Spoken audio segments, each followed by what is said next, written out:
días, bienvenidos nuevamente a Estado Nacional. Gracias por acompañarnos la mañana de los domingos en este espacio en el que buscamos analizar los hechos de más relevancia en el acontecer nacional, pero con un poquito más de profundidad y diversa perspectiva.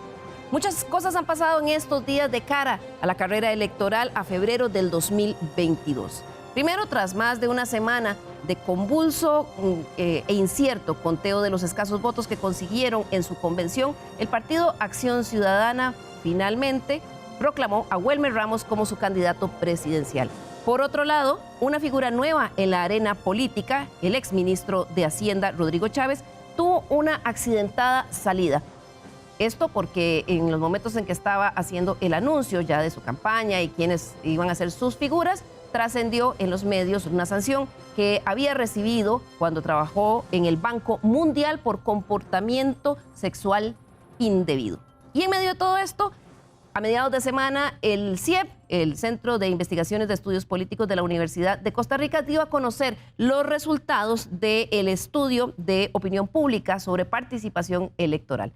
Para conversar sobre todos estos temas y sobre todo llevarle el pulso a esa carrera electoral, permítame presentarle a nuestros invitados del día de hoy.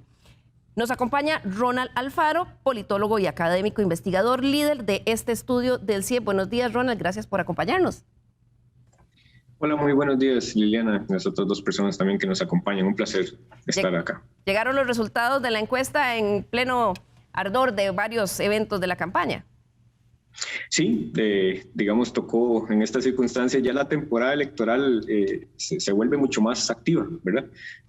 Hay muchos más fuegos electorales y eso ya nos señala que, bueno, esto, aunque oficialmente no ha arrancado, pues la etapa de calentamiento está en pleno apogeo.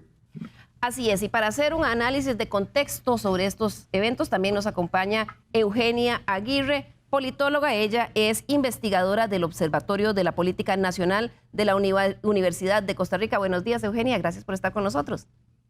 Buenos días, un gusto compartir esta mañana con todos y todas ustedes, aportando elementos a esta semana convulsa que concluye.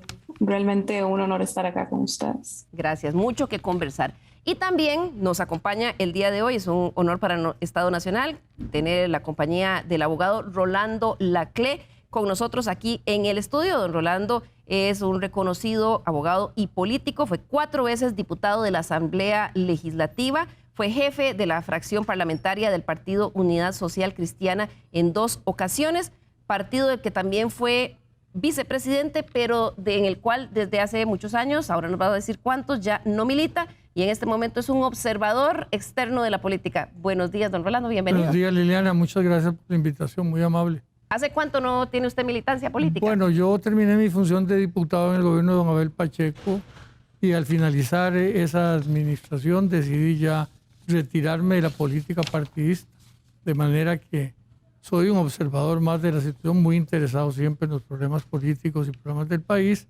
pero no soy militante en este momento de ningún partido. Bueno, y por eso lo hemos invitado el día de hoy para conocer su opinión como un observador. Arranco con eso, don Rolando. ¿Cómo vio la convención del Partido de Acción Ciudadana, lo que costó contar esos escasos votos y cómo empieza don Welmer Ramos esa candidatura? Bueno, me parece que la convención del PAC, aunque normalmente es menor que las convenciones de los otros partidos políticos, en esta oportunidad fue sustancialmente más baja que en las otras oportunidades. Los números que he visto me demuestran que esta vez no votó ni siquiera la mitad de la gente que votó en la convención pasada. Creo que esto es parte de la factura que el país le está pasando al PAC como consecuencia de las 2 últimas administraciones de este partido. No hay duda de que el país tiene una insatisfacción importante con la administración del presidente Alvarado. Esto tiene una repercusión importante para el PAC y tuvo, creo yo, una repercusión importante también en la propia convención, porque si se observan los resultados, al final quien resulta ganador es don Welmer. Y don Welmer representaba dentro de esa convención el antigobierno. Digamos que doña Carolina era la candidata más afín al gobierno del presidente Alvarado y don Welmer era, obviamente, por lo que manifestaciones múltiples que ha hecho en los últimos 2 años o 3 años, era un candidato no afín al gobierno. De manera que hasta ahí se refleja, me parece, esta situación que está viviendo el PAC con motivo de la impopularidad de la administración actual. Yo creo que realmente fue una convención muy baja, muy pequeña y no le augura un futuro promisorio. Han tratado de explicar el partido que, bueno, al igual que el resto de organizaciones políticas, que el tema de la pandemia, que llovió en la tarde, ¿se le puede atribuir a esos factores externos o hay poco menos de euforia en los partidarios del PAC para ir a votar? Bueno, yo creo que esos factores externos que el PAC ha querido enseñar como parte de la explicación de lo que sucedió en su convención es el mismo factor externo que tuvieron las otras convenciones, tanto la de Liberación Nacional como la de Unidad. Lo hicieron en las mismas circunstancias, existen las mismas circunstancias de la pandemia, así que yo no creo que eso sea una explicación válida. Sinceramente creo que la realidad es que la gente se ha alejado del PAC, se ha desilusionado del mensaje que inicialmente se dio cuando se constituyó ese partido, le cobra los errores de las últimas dos administraciones y le cobra también el hecho de que la bandera de la austeridad que con tanta entusiasmo levantó cuando se instauró como partido político ha sufrido un menoscabo importante ante la opinión pública. Así es, y el otro evento relevante esta semana, antes de que entremos ya al tema de la encuesta del CIEP, fue este escándalo que se generó tras que se trascendiera en los medios de comunicación la sanción que había recibido el exministro de Hacienda, Rodrigo Chávez, por conducta sexual inapropiada en el Banco Mundial. Sin embargo, él mantiene su candidatura presidencial y esto generó toda una serie de dimes y diretes. Eugenia, ¿cómo leemos eso y cuánto podría pesar una acusación de este tipo en una aspiración presidencial? Sabemos que en otros países esto puede ser devastador. Lo vimos, por ejemplo, con Andrew Cuomo en Nueva York, que también ahí no hubo acoso o abuso sexual, hubo un comportamiento sexual impropio y le costó su puesto. Eugenia. Gracias por la pregunta. Creo que este fenómeno también no solo afecta al candidato, sino también al gobierno. Se ha buscado trazar la línea entre cómo fue que llegó el señor Rodrigo Chávez al Ministerio de Hacienda y ha sido muy difícil, las explicaciones poco claras. A esto sobre el futuro de la campaña electoral es interesante porque lo vamos a poder contraponer con los resultados que el CIEP arroja en su última encuesta. Si las personas indecisas son mayoritariamente mujeres, pues habría que ver qué reacción se tiene ahí. Pero lastimosamente el estudio se nos quedó en una semana anterior a que esto pasara. Habría que valorarlo. Él todavía está en una posición muy de punto de partida, con un reconocimiento muy bajo, y de repente, al haberse encontrado esta situación con el anuncio del apoyo de la señora Pilar Cisneros, que tiene importantes reconocimientos del público en general por su permanencia en televisión, hay que ver si se contrapone ese efecto que el partido esperaba a tener. Lamentablemente, y ojalá esto suscite una discusión más profunda sobre la situación de las mujeres y los derechos de su vida sin violencia de ningún tipo. ¿Cómo analiza usted, Eugenia, viéndolo desde el punto de vista de estrategia política, la defensa argumental que se ha esgrimido, en este caso de don Rodrigo Chávez, donde la discusión la han centrado o la han llevado a un tema gramatical? El castigo, según él, no es por acoso sexual, sino por comportamiento sexual inapropiado en el centro de trabajo. Sí, vamos a ver, tal vez signifique para él una ventaja que esta situación se haya revelado con tanta anterioridad al proceso electoral. Los recursos discursivos que ha utilizado son de insistir no solo en el hecho de que la sanción es distinta, o la gravedad del hecho es distinta, sino en la instancia de que él mantiene una relación de amistad con las denunciantes, que el proceso se llevó adelante bien, que él cumplió con todas las consecuencias en este caso, y eventualmente el hecho de que haya pasado tan temprano puede jugarle a favor en el sentido de que, bueno, esta semana muchísima gente supo quién era él como candidato presidencial por una noticia negativa, pero eventualmente se puede colocar en la cabeza de las personas que él existe, que él está postulándose, y de repente podría dar sorpresa que esta noticia más bien le juegue a su favor, aunque no necesariamente vaya a pasar así. Es muy pronto también para poder decirlo. Ronald, ¿qué opinas vos de este tema de estrategia política y si estos temas de conducta sexual inapropiada son en el país, aquí en Costa Rica, aún suficiente para acabar con la carrera política de alguien? Sí, en realidad pues las campañas están expuestas a estos eventos, ¿verdad? Hay circunstancias que afectan sensiblemente o digamos significativamente esas aspiraciones, y esta es una sociedad en la que estas conductas han sido cada vez más reprochables, y bueno, pues las circunstancias, digamos, hoy día son muy distintas a lo que quizás lo fueron en el pasado, y bueno, veremos si algunas de estas circunstancias, digamos, pueden afectar, digamos, a esta o cualquier otra aspiración presidencial, ¿verdad? Muy brevemente, don Rolando, ¿a usted qué le parece esa línea de estrategia antes de que ya entremos a los números de la encuesta en sí? Bueno, yo no he leído el expediente, de manera que no tengo un criterio para poder determinar qué tipo de conducta fue la que se le acusó a don Rodrigo en el Banco Mundial. Obviamente, siento que desde el punto de vista político, esto no ayuda a don Rodrigo, ¿verdad? Él había dado un golpe mediático importante con el anuncio de que una periodista tan reconocida como doña Pilar Cisneros le había aceptado encabezar la papeleta de diputados por San José en su partido. Creo que ese fue un golpe mediático que ayudaba a don Rodrigo, pero después se vino esta noticia y yo creo sinceramente que esta noticia por lo menos no es buena para la candidatura de don Rodrigo. Claro, tenemos que esperar un poquito más en el tiempo a ver cuáles son los verdaderos impactos que va a tener. Ronald, vamos en materia, la encuesta de opinión pública en la carrera electoral. Empecemos por la metodología, que a cuántos midió, cuándo, para que ya hablemos de los resultados. Sí, hicimos, son 1,002 encuestas, entrevistas que cubren todo el país, todo el territorio nacional.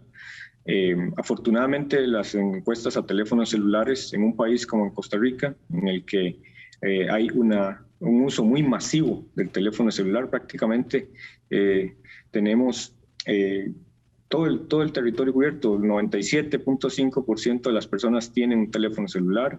Hay más de 8 millones de líneas activas, por ejemplo. Entonces, es una muestra representativa de todo el territorio, pero además de las distintas características de la población: edad, género, nivel educativo.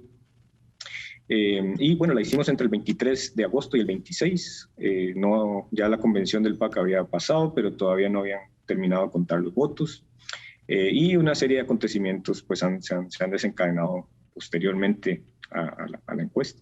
Y tiene 3 capítulos, ¿verdad? En percepción, el tema político, recordémoselo a los televidentes. Sí, sobre todo son los temas electorales, los aspectos nacionales, la evaluación del gobierno, y por último algunos hechos o fenómenos coyunturales, ¿verdad? Que ameritan que podamos estudiarlos en profundidad. Bueno, vamos a ver este primer resumen muy general de los resultados de esta encuesta. En lo que al ambiente electoral se refiere, 3 de cada 4 ticos dijo que sí votará en febrero. Sin embargo, al combinar el porcentaje de personas que manifiestan que sí votarán con quienes señalaron que es posible que vayan a las urnas o que están totalmente decididos a hacerlo, da como resultado que un 58% de los electores votaría, mientras que un 25% aseguró que no lo hará. Basándose en el registro de partidos políticos del Tribunal Supremo de Elecciones, hay más de 25 partidos con aspiraciones de competir en esta campaña, lo que se convierte en el registro histórico más alto de los últimos 70 años. Esa realidad contrasta con los resultados de la encuesta del CIEP, donde vemos que un 77% de los encuestados no simpatiza con ningún partido político en específico y tan solo un 23% se confiesa seguidor de una bandera partidaria. El estudio demostró que hay un bajo nivel de conocimiento de las personas sobre las opciones para la presidencia y mucho menos a la hora de relacionar el nombre de un candidato a su respectivo partido político. Entonces, ¿realmente asocian los electores el nombre del candidato a su agrupación? De 483 menciones que obtuvo José María Figueres, casi un 91% lo asoció al PLN. En el caso del PAC, obtuvo 197 menciones, pero al momento de hacer la medición aún no habían elegido un candidato. Para el caso de Fabricio Alvarado, obtuvo el tercer lugar en cuanto a cantidad de menciones. Sin embargo, tan solo un 22.89% logró mencionar el nombre de su partido. Por el contrario, Linet Saborío tuvo 165 menciones y casi un 95% de los encuestados asoció su nombre al PUSC.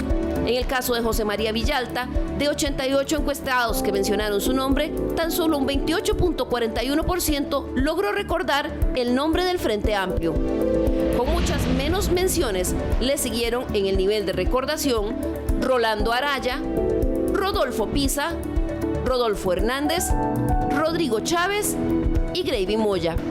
Todos estos factores hacen que para el costarricense la decisión de elegir quién llevará las riendas del país en el próximo periodo de gobierno sea muy difícil.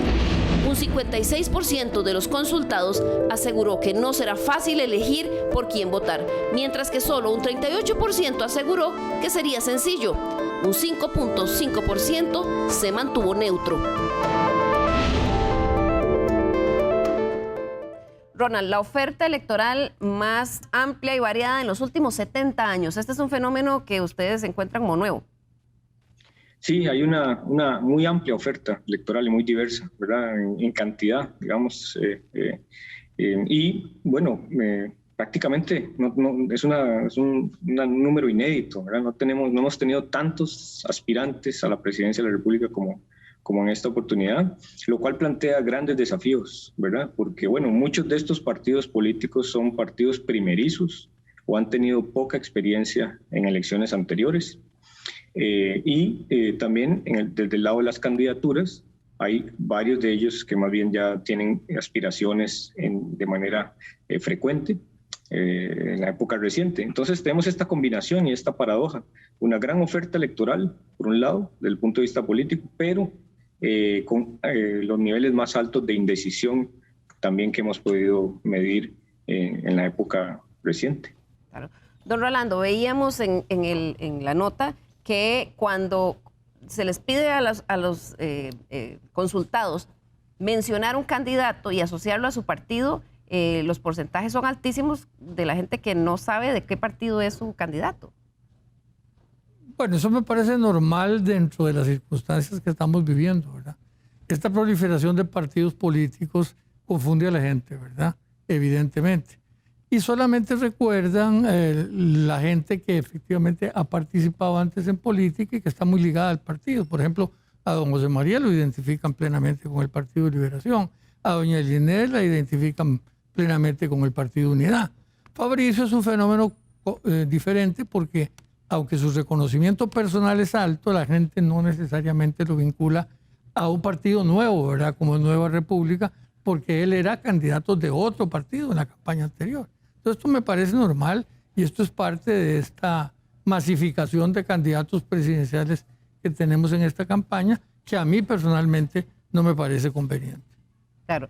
En la encuesta también encontraba Eugenia que ningún aspirante político alcanza ni siquiera el 20% de apoyo.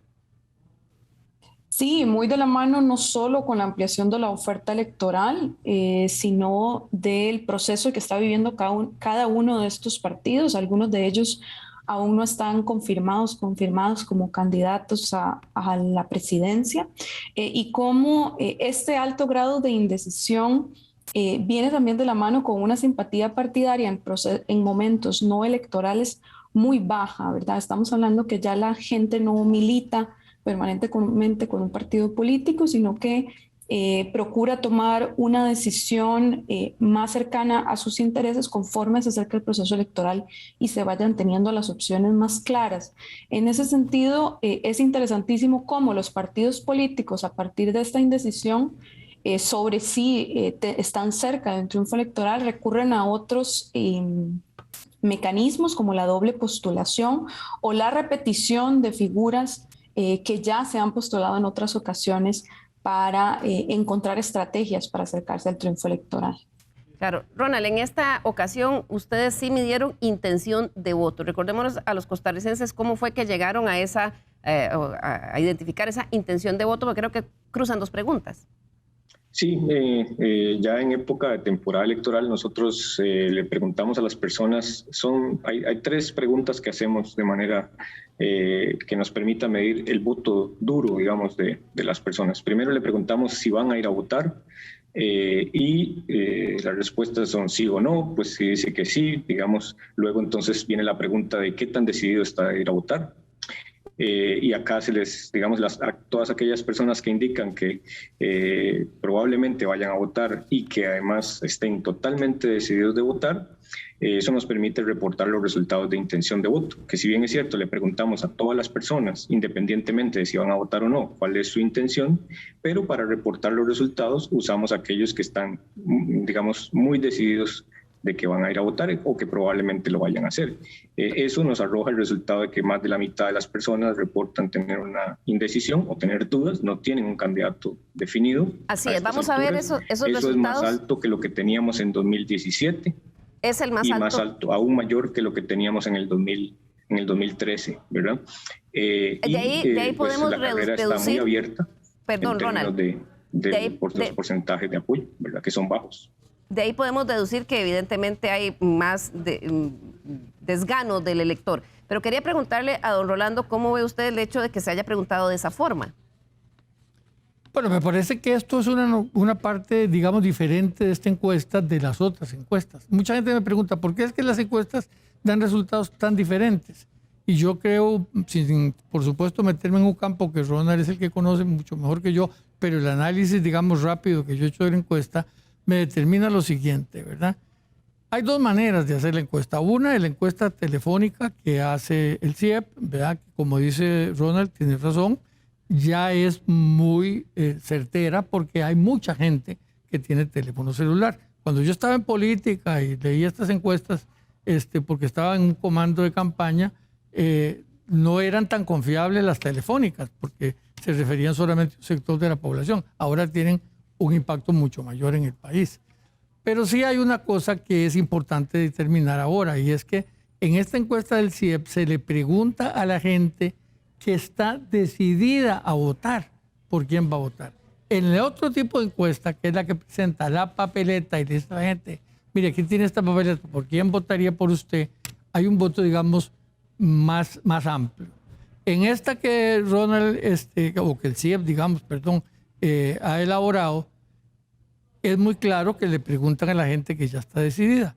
Entonces me parece que la encuesta es concordante con todas las anteriores, ¿verdad? ¿Por qué? Porque ¿quién obtiene el primer lugar en esa situación? Don José María Figueres. Vamos a ver los resultados, don Rolando. Voy a pedirle a nuestros compañeros que nos pongan ahí el primer cuadro para que veamos cuál fue el resultado cuando le preguntaron a la gente por quién iba a votar. Ahí lo tenemos, Ronald. Entonces, 53% indecisos, ese es el primer lugar. José María Figueres lleva la delantera en los candidatos, 17%. Linet Saborío con un 6%. Candidato del PAC, evidentemente en ese momento no había sido electo, pero un 4%, está, digamos, sale de cuarto lugar si contamos a los indecisos. Y Fabricio Alvarado en el quinto lugar con un 4%. Si vemos el resto de los candidatos, cómo quedó en esa tabla de la encuesta del CIEP, vemos en el sexto lugar entonces José María Villalta con un 2%, Rodrigo Chávez con un 2%, Rolando Araya con un 2%, Eliezer Feinsack y Graving Moya aparecen en esos 10 primeros con un 1%, Ronald. Bien, esta es la distribución de los resultados. Quizás haría una aclaración importante, que es, nosotros la pregunta de intención de voto se la hacemos a todas las personas, todas las 1,002 personas que entrevistamos. Pero para reportar los resultados de intención de voto lo hacemos sobre los votantes duros, y esto es algo que, ¿verdad? Es decir, son estas personas que reportan que sí van a votar y que además que es muy probable que lo vayan a hacer o que están totalmente decididos a hacerlo, ¿verdad? Entonces, de manera tal que podamos registrar el votante que está convencido de ir a votar, aunque no tenga una opción de preferencia partidaria en este momento. Claro, don Rolando, ¿cómo ve usted esa primera tabla que nos muestra la encuesta del CIEP? Bueno, a mí me parece lógica y prácticamente coincidente con todas las otras que yo he visto. ¿Por qué? Porque este es el votante duro, es el que ya está decidido. Y entonces tiene relación directa con el tamaño de los partidos, ¿verdad? El Partido de Liberación es de las minorías que hay ahora, la minoría más grande. El Partido de Unidad es de la minoría segunda. Y así sucesivamente. De manera que esto es lo que la gente ya decidida a votar, sea la gente que tiene partido, que está afiliada al partido, manifiesta su intención de voto. Entonces, es efectivamente, me parece el resultado lógico que también se produce en todas las encuestas anteriores. Esto no significa que la gente va a votar así, ¿verdad? Porque las grandes dos conclusiones a las que yo llego con la encuesta del CIEP son, primero, vamos inevitablemente a una segunda ronda electoral. Y segundo, hay una indecisión en el país brutal, como no ha habido en ningún otro proceso electoral. De manera que esto está comenzando. Si yo fuera miembro del comando de campaña de alguno de los candidatos a la presidencia en este momento, me dedicaría a hacer un estudio muy profundo, ¿verdad?, de lo que está pensando el costarricense, de qué es lo que está motivándolo más, si el tema es la economía, la corrupción, cuál es el tema de fondo, porque por ahora este partido está comenzando, ¿verdad? Está comenzando, no hay ninguna posibilidad de hacer una predicción y más bien pareciera que la cosa va a depender mucho del curso de la campaña electoral. En línea con eso que dice don Rolando, Ronald, ustedes perfilaron ahí quiénes son los indecisos y quiénes son los que están decididos a votar. Sí, ese es un esfuerzo que hemos venido haciendo, tratar de construir estos perfiles para entender cuáles son esos grupos. Y entre las personas indecisas, las características que son como más dominantes, están más presentes dentro de ese grupo, son por un lado las mujeres que tienen más indecisión que los hombres, las personas más jóvenes, sobre todo las personas menores de 34 años, ¿verdad?, que han tenido poco contacto y exposición con la política, digamos, en su vida. Después las personas que tienen nivel de primaria y los que habitan en provincias como Limón, Punta Arenas, en este caso Cartago también, que son, digamos, algunos elementos, algunos rasgos de esas personas. Y quiero aclarar, no hacer una aclaración, sino más bien mencionar que el hecho de que digamos que un 53% de las personas son indecisas, estamos hablando de más o menos 1.750.000 personas, ¿verdad? Es una cantidad gigantesca en términos de nuestro padrón electoral. Don Rolando decía que si estuviera en el comando de campaña de alguno de esos candidatos, estaría haciendo un análisis bien directo de a dónde tienen que dirigir sus esfuerzos. Eugenia, lo dice Ronald muy claro, esos indecisos son sobre todo mujeres y jóvenes de esas provincias, Limón, Guanacaste, con primaria o secundaria. Eso coincide y voy a pedirle a nuestros compañeros del Control Master que nos compartan el cuadro que dio a conocer esta semana el Instituto Nacional de Estadística y Censos, el INEC, con la actualización de las cifras de desempleo, donde nuevamente la tasa de desempleo abierta es de 17.4%. En los hombres es 13.2%, pero en mujeres 23.9%.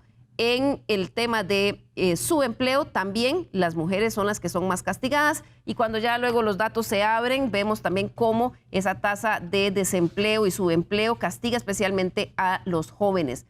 Eugenia, ahí es donde tienen que tirar sus redes los candidatos en este momento. Totalmente, Linet, y considero que coincido con todo lo que han planteado previamente. No se trata solo de tirar la red, sino hacerlo con precisión sobre la inmediatez y las necesidades que rodean a las personas que estamos describiendo. Sin embargo, con un enorme cuidado de no considerar que las poblaciones son homogéneas. Es decir, este perfil que el CIEP aporta en su encuesta es útil para ubicar y direccionar estrategias. Sin embargo, la profundización sobre los elementos de preocupación no puede considerar que un joven de Punta Arenas está pensando parecido, tiene el mismo problema que una mujer joven de Limón, por ejemplo. Ese es un error que podría llevar a buscar explicaciones demasiado generales y no llegar a las necesidades de estas poblaciones. Ahí es donde los partidos no solo deben hacer estrategias de comunicación efectivas, sino también territoriales, ¿verdad? Recordemos que las campañas políticas hoy por hoy en la era digital tienen dos canales o dos vías, y ahí es donde se complementa lo territorial con lo comunicativo para encontrar con mensajes muy estratégicos y con la búsqueda muy clara de los perfiles que queremos sumar al votante, ¿verdad? O a la votante, en este caso mayoritariamente mujeres. Y son personas además que, a mi criterio, en la búsqueda de su solución de lo cotidiano, de llevar los alimentos a la mesa, de encontrar un trabajo, de terminar los estudios, probablemente el tema electoral les vaya a interesar muchísimo más cerca de la fecha en la que se tome esta decisión, ¿verdad? Entonces, el trabajo tiene que empezar temprano, pero también con expectativas y objetivos muy claros respecto a cómo llegar. Claro. El partido apenas está empezando, eso es lo que hemos determinado en esta primera parte del programa. Vamos a ir a nuestra primera pausa comercial y al regresar vamos a repasar algunos de los factores que esta encuesta del CIED dicen que podrían condicionar la elección del próximo año. Ya volvemos.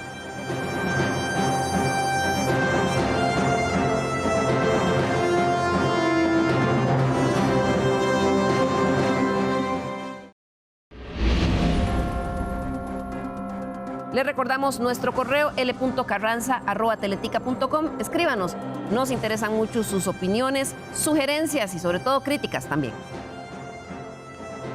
Gracias por seguir con nosotros esta mañana, que estamos haciendo un análisis del pulso electoral. Después de que el Partido de Acción Ciudadana ya definiera quién era su candidato, se empiezan a descollar las estrategias de cada uno de estos partidos. Además, hay algunos hechos. El CIE publicó esta semana su encuesta. Los candidatos de los demás partidos habían estado con un perfil relativamente bajo, sin embargo, esta semana ya salieron al ataque. Don Rolando, esta semana la Unión Costarricense de Cámaras y Asociaciones Empresariales hizo su primer debate con 4 candidatos. ¿Cómo lo vio? Bueno, yo me tomé la molestia de observar todo el debate de la Unión de Cámaras, que me pareció muy interesante. Esto empieza a marcar ciertas estrategias, evidentemente, que se ve que van a ser utilizadas durante la campaña. Bueno, don José María recurrió a su fortaleza. ¿Cuál es su fortaleza? Su fortaleza es su experiencia, conocimiento de los problemas del país. Es una figura conocida, expresidente de la República, y tiene evidentemente un nombre posesionado, digamos, en la opinión pública, ¿verdad? Y él fue muy insistente en que él tiene la experiencia y la capacidad para gobernar. Doña Linet también recurrió a su fortaleza. Entonces, insistió mucho en que ella va a buscar la armonía, que va a buscar la unidad nacional para la resolución de los conflictos y que ella proviene de un gobierno absolutamente honesto, como fue el gobierno de don Abel Pacheco. Don Rolando tiene un tema, y es el tema de la explotación de los recursos naturales y del hecho de que él considera que ahí el país puede tener mucho dinero en circulación, promoviendo esta circunstancia. Para reactivar la economía. Y que eso va a reactivar la economía. Y Fabricio fue para mí la gran sorpresa de ese debate. ¿Por ¿verdad? qué? Porque lo sentí mucho más maduro que la vez pasada, lo sentí conocedor del problema del país, mucho más profundo que lo que le observé en la campaña pasada. Y además lo vi como un muy buen comunicador, ¿verdad? Me parece que Fabricio fue un comunicador excelente en este ¿Usted cree que evolucionó ese candidato de la elección pasada a esta? Yo pienso que él se ha dedicado estos años a estudiar los problemas del país y que tiene, digamos, un conocimiento mayor. Esto no significa que yo diga que ganó el debate, no, digo simplemente que me sorprendió a mí en lo personal, porque yo lo vi en la campaña pasada y la verdad es que lo veo ahora más maduro, con mayor conocimiento, con un estudio más profundo de los problemas del país y conserva también su labor de comunicador, que eso sí lo venía haciendo en la campaña anterior. Pero ninguna de estas cosas le alcanza a ninguno de estos 4 para ganar, ¿verdad? Eso claro. Que usted dijo ahora y yo dije anteriormente es cierto. El partido está empezando. Hay muchas cosas que faltan para definir. El otro gran tema es de las cosas que el CIEP analizó, que imagino que las vamos a ver, ¿cuál es el gran tema que el costarricense va a tomar para decidir su voto? ¿Es la economía? ¿Es la corrupción?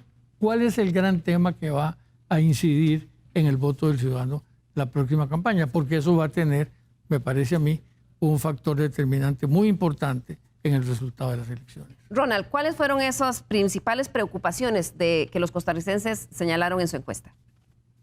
Sí, son sobre todo económicas, el desempleo, el tema del alto costo de vida y luego en tercer lugar está el tema de la corrupción, ¿verdad? Que por lo general antes de una campaña electoral alguno de estos escándalos genera pues una preocupación importante en las personas, pero sin duda el aspecto o los dos elementos más importantes son de naturaleza económica, ¿verdad? Tiene que ver con oportunidades de empleo y por otro lado con el costo de la vida y la situación de la economía en general.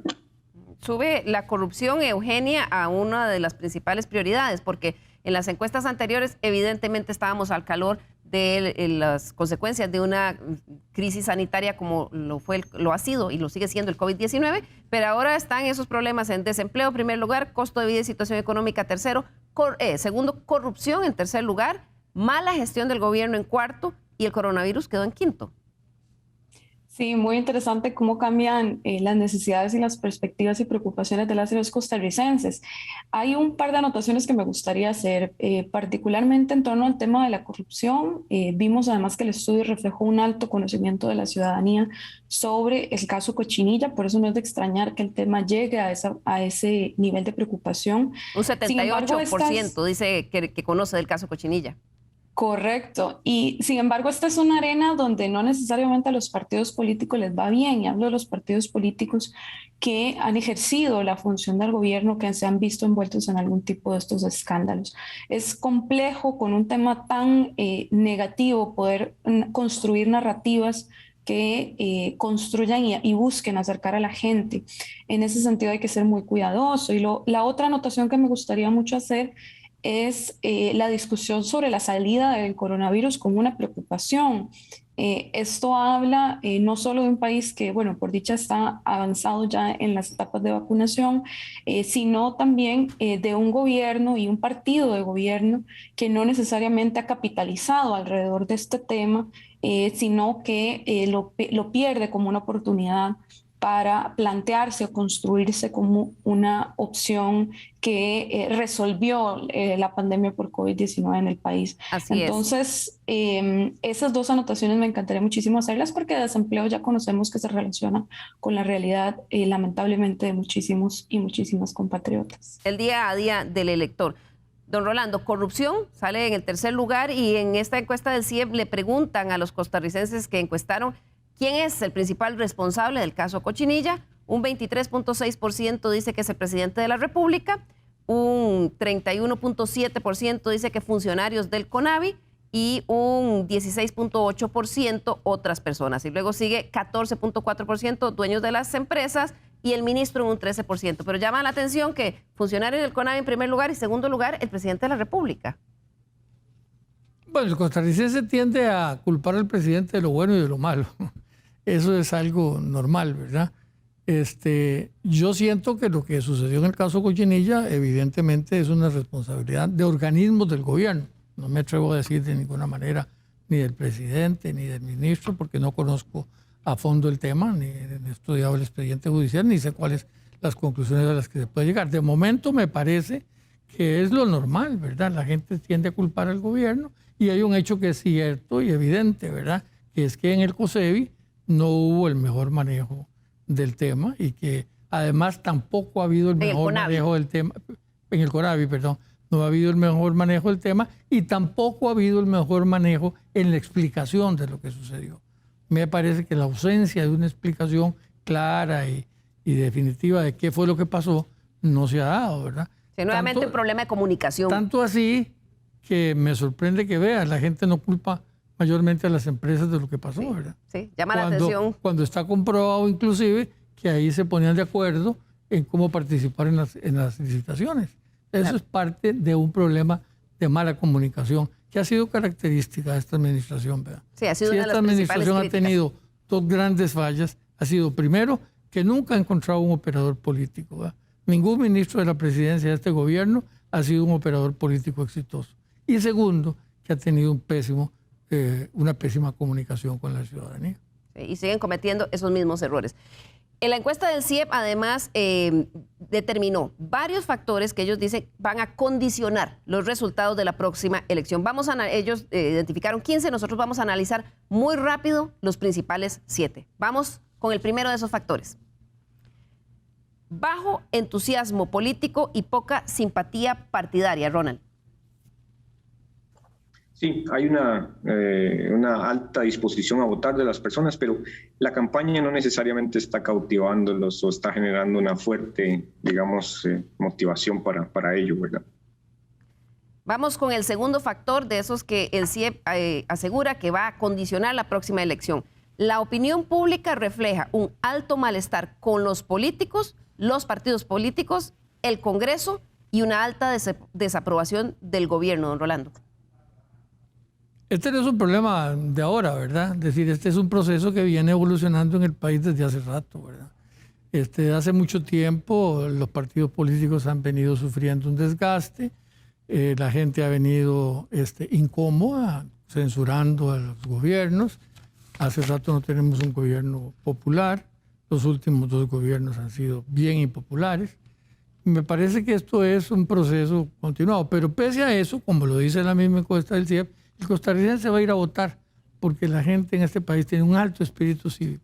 Al final los costarricenses estarán ahora sin saber todavía por quién y dudando de por quién van a votar, pero al final yo estoy seguro que van a votar y la encuesta del CIEP lo dice también, ¿verdad? La gente va a ir a votar.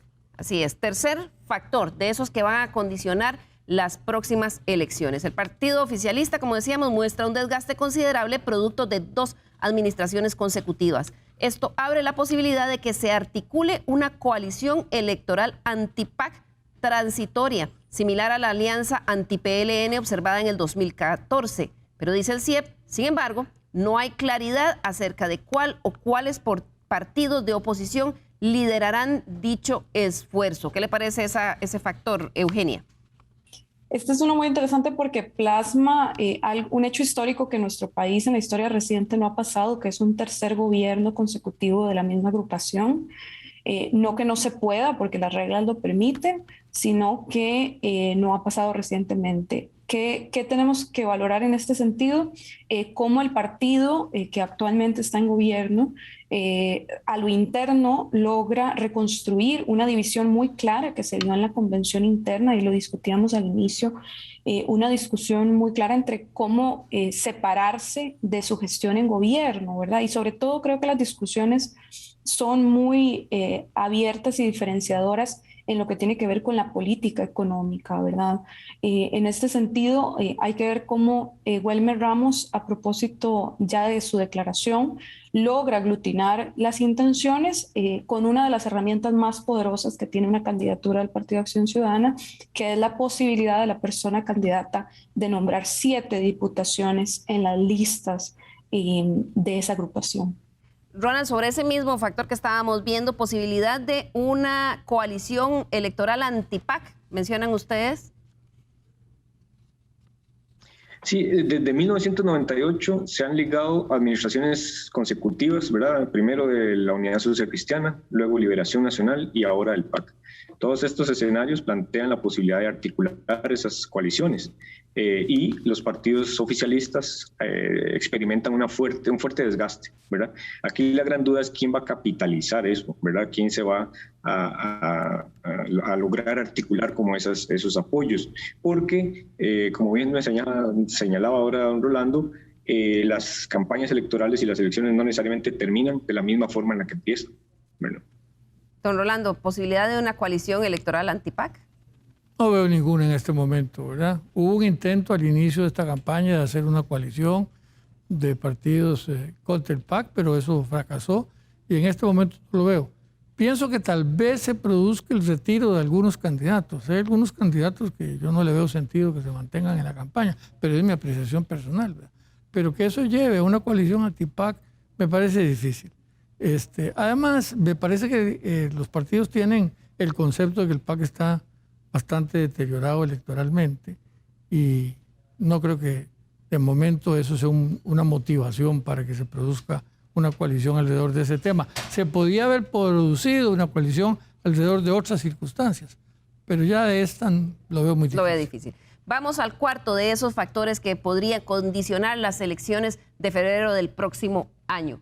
Un panorama electoral incierto. Ronald, ustedes hablaban ahí de que las personas indecisas al arranque de campaña son muchísimas más que hace una elección anterior. Sí, hay un escenario muy incierto, digamos, de mucha volatilidad electoral. Eso va a generar que las personas, producto de esta confusión y de esta incertidumbre, cambien de candidato y de partido político con mucha frecuencia, ¿verdad? Es decir, que estemos frecuentemente, se está alterando frecuentemente las posiciones en el orden de las preferencias. Don Rolando, eso nos lleva a lo que hemos conversado en programas anteriores. Cualquier evento externo puede cambiar el rumbo de la elección en medio de este panorama de volatilidad. Absolutamente. Eso que dice Ronald y es absolutamente cierto. Este país ya la gente no vota por partidos. La desafiliación de los partidos políticos que se revela en la encuesta, ¿verdad? Indica que la gente va a votar como votó en la última campaña electoral por la persona, ¿verdad? Entonces, yo siento que el tema aquí es cuál es la persona que va a ilusionar a los costarricenses en la próxima campaña y cuál es el tema más importante que se va a plantear en la próxima campaña. El CIEP indica algunos temas, ¿verdad? Pero de esos temas va a tener que aparecer uno que sea, digamos, el que motive mayormente al costarricense. Y eso debería ser la estrategia de estos candidatos. Y esa debe ser la estrategia de los candidatos, ¿verdad? Los que tienen fortaleza en el campo económico explotarán eso, los que tengan fortaleza en el campo anticorrupción explotarán eso. Y les repito, esta es una campaña en que los comandos de campaña que estén trabajando deben hacer un análisis mucho más profundo del pensamiento del costarricense de lo que se ha hecho antes, por esa falta de filiación política. Es que antes uno comenzaba la campaña con una cantidad X de votos, ¿verdad? Ahora ya es mínima la cantidad. Ahora, don Rolando, la elección se define, ya ha pasado en otras ocasiones, en el último mes. Claro. Y ya a veces no depende ni siquiera de cuál es la oferta electoral del candidato, sino pasó una noticia que polariza al país o un tema que polariza al país que no necesariamente tiene que ver con sus principales problemas, sino por la emoción o por el boom que tenga. Usted está refiriéndose a lo que pasó en la campaña pasada. Sí, ¿qué posibilidades hay de que pase lo mismo ahora? Bueno, yo espero que eso no pase, ¿verdad? Yo espero que eso no pase. Obviamente una circunstancia que afecte directamente a un candidato o un partido tiene incidencia en el resultado electoral. Pero yo espero que la discusión de los problemas del país ahora sean más profundos, ¿verdad? Es decir, que discutamos sobre las cosas graves que está viviendo Costa Rica en este momento y no sobre cosas que además ya están superadas, ya no son motivo de esta campaña. Lo que los partidos no deben hacer ahora es poner la campaña en manos de los publicistas. Con todo respeto para los publicistas hacen un muy buen trabajo en la comunicación. Pero el origen del sentimiento, qué es lo que el costarricense quiere, hay que hacerlo ahora con un estudio profundo donde deben involucrarse psicólogos, antropólogos. Ya la cosa no es tan sencilla como hacer un eslogan de campaña. Esos temas efectistas no le van a llegar a los indecisos. La gente, yo creo que ya no va a votar por eso. La gente va a votar ahora con una información más profunda y con un candidato que los ilusione. La gente quiere a alguien que se preocupe por él, alguien que se preocupe por mí, que me va a resolver mis problemas. ¿Por qué? Porque yo tengo en este momento como costarricense muchos problemas, ¿verdad? Claro, y algunos más graves. En línea de esto mismo que estamos conversando, el factor número 5 que identifica el CIEP que podría determinar las elecciones en la próxima el próximo febrero. Más indeciso, como decíamos, entre la gente que está decidida a votar, las personas que no tienen candidatos siguen siendo el grupo más numeroso. El principal desafío de todos los partidos políticos es convencer y movilizar a ese grupo a las urnas. Ningún candidato o candidata triunfará sin el respaldo masivo de estos. Eso nos lleva, Eugenia, a ese ilusionar que menciona don Rolando o a lo que se pueda mover los publicistas con sus campañas o la polarización mediante todo tipo de noticias, ya sean temas polarizantes o fake news. Hay distintas estrategias. El tema es de dónde va a surgir este factor. Vamos a ver, reconocido y claro está que la campaña electoral o la toma de la decisión de por quién votar no necesariamente es una decisión racional, ¿verdad? Sino está reconocido que tiene que ver con el corazón y con la ilusión que mencionaba don Rolando previamente. Las estrategias son variadas, ¿verdad? Y hay una que es de especial preocupación que tiene que ver con las campañas de desinformación. En este momento, tanto el Tribunal Supremo de Elecciones como diversas agrupaciones de sociedad civil han hecho llamados importantes a poner cuidado sobre cómo las campañas de desinformación pueden venir a girar o dar réditos electorales basadas en mentiras o lo que conocemos como noticias falsas. La posibilidad que tenga la ciudadanía de tener herramientas y capacidades para identificar noticias falsas y para poder dirimir qué es cierto y qué no, va a ser fundamental en esta campaña electoral, donde ya la campaña no sucede solamente en las plazas públicas, ¿verdad? Sino que ahora además con el tema del COVID probablemente vaya a ser muchísimo más digitalizada y vaya a ocurrir muchísimo más en la mano de las y los electores, en su teléfono celular, en un ejercicio individual. Entonces hay un rol fundamental, medios de comunicación, lo que puede hacer la autoridad electoral y el compromiso de los partidos políticos por no utilizar estas prácticas. Así es, y ese es un compromiso que aquí en Estado Nacional queremos asumir. Por eso traemos temas a la mesa para analizarlos a profundidad y que la gente se pueda informar. Vamos al factor número 6 de esos que el CIEP dice que van a determinar la elección. La ciudadanía está incrédula y desencantada, aunque conserva un fuerte deber cívico. Ronald. Sí, hemos visto candidaturas aparecer, pero no están necesariamente, digamos, cautivando, atrayendo a las personas. Aunque esta circunstancia es desfavorable, por otro lado, pues todavía los costarricenses tienen una firme creencia en el voto, en el sufragio y en las elecciones. Eso es es un hecho que no podemos dejar pasar, que es positivo para la democracia, la fortalece. Y bueno, hará de esta campaña un elemento también importante, ¿verdad? Sobre todo porque además será una elección en medio también de una pandemia, lo cual es una situación muy extraordinaria, ¿verdad? Así es. Y el último de esos factores, bueno, que vamos a analizar aquí, son cerca de 15 los que el CIEP señaló. Dice, ningún candidato o candidata está despertando interés masivo ni atrayendo a las personas indecisas, que tal y como se dice comúnmente están parqueadas y desmovilizadas. A partir de este momento, don Rolando, probablemente múltiples sectores, como decíamos, la UCAEP tuvo su debate con 4 candidatos que ellos consideraron, pero a partir de ahora va a haber muchos sectores, cámaras, sindicatos, colegios profesionales que van a hacer debates y empiezan las campañas. Ahí es donde se va a tratar de buscar apoyo masivo, ¿o no? Claro, todavía es temprano para que exista un apoyo masivo, eso no me parece sorprendente, ¿verdad? Yo creo que esto es un proceso y que estamos comenzando este proceso. Conforme haya más debates, la gente se interese más en la política, le pongan más atención a la campaña, los candidatos se irán preocupando por hacer planteamientos que atraigan a la gente que ahora está indecisa y así irá evolucionando el proceso, ¿verdad? Esto es parte de lo normal a estas alturas de la campaña. Claro. Bien, se nos acaba el tiempo. Voy a pedirle a nuestros invitados que en un minuto nos den una reflexión final sobre este pulso electoral que estamos haciendo y lo que viene. Voy a comenzar con Eugenia Aguirre, investigadora del Observatorio de la Política en la Universidad de Costa Rica.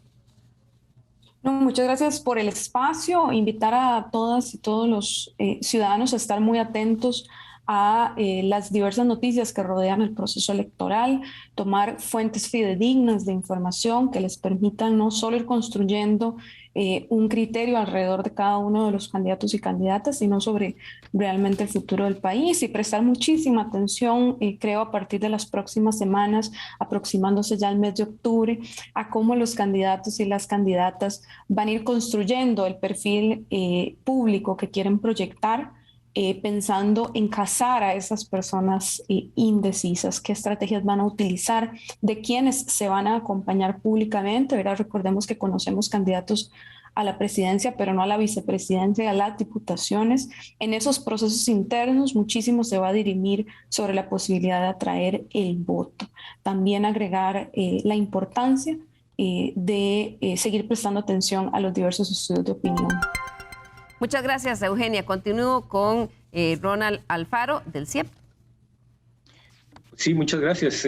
Creo que estamos a pocas semanas de que se abra oficialmente la campaña electoral de las elecciones del 22.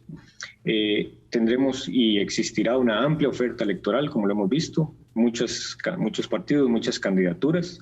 A pesar de ello, desde el punto de vista de la ciudadanía, sigue predominando la indecisión y bueno, veremos cómo la dinámica electoral se va desenvolviendo de manera tal que todos estos comportamientos vayan determinando los apoyos o los respaldos hacia una u otra candidatura. Esta es una democracia sólida, madura, en la que además los partidos políticos tienen que asumir ahora una gran cuota de responsabilidad para plantear una campaña que sea de altura, que además le hable a la ciudadanía sobre los principales problemas, sobre sus principales necesidades. Creo que es un espacio muy propicio para que podamos fortalecer con ello la democracia. Muchas gracias, Ronald. Don Rolando, la voz de alguien que ha vivido la política desde adentro, desde oposición, desde gobierno, desde el Congreso, desde Zapote, desde comandos de campaña que ganaron y que perdieron. Su reflexión final. Lo que más me ilusiona de la encuesta del CIEP es que el costarricense va a ir a votar. Que efectivamente ahora hay incertidumbre, que la gente todavía no se ha decidido. Me parece normal, estamos empezando apenas. La gente tiene que ver todavía no solamente los candidatos que ya más o menos se han empezado a mostrar, sino también los equipos de gobierno, quiénes son los que van a rodear a los candidatos, etcétera. Pero el costarricense va a ejercer su voto. Y eso es lo más importante. Este país tiene una democracia maravillosa, la más sólida del continente americano. Los costarricenses tenemos la obligación de resolver estos problemas en las urnas electorales. Así lo hemos hecho siempre. Yo espero que con programas como este, con los debates que vendrán, la gente se informe, vote por el que considere el mejor, pero vote. Vote costarricense. La democracia lo merece. Así es, ejercer el voto es no solo nuestro deber, sino nuestra responsabilidad. Y para ejercerlo de esa forma hay que informarse de cuáles son las ofertas de que tiene cada uno de los candidatos, porque como país tenemos problemas graves, gravísimos, aún más después de esta pandemia. Vimos esta semana los resultados del estado de la educación, ahí vamos a entrar también a analizar este tema. Así que, estimados televidentes, infórmense. La política no es aburrida, de la política depende nuestro futuro. Muchísimas gracias a todos nuestros invitados y a ustedes por seguirnos en casa. Los esperamos el próximo domingo aquí en Estado Nacional. Feliz domingo.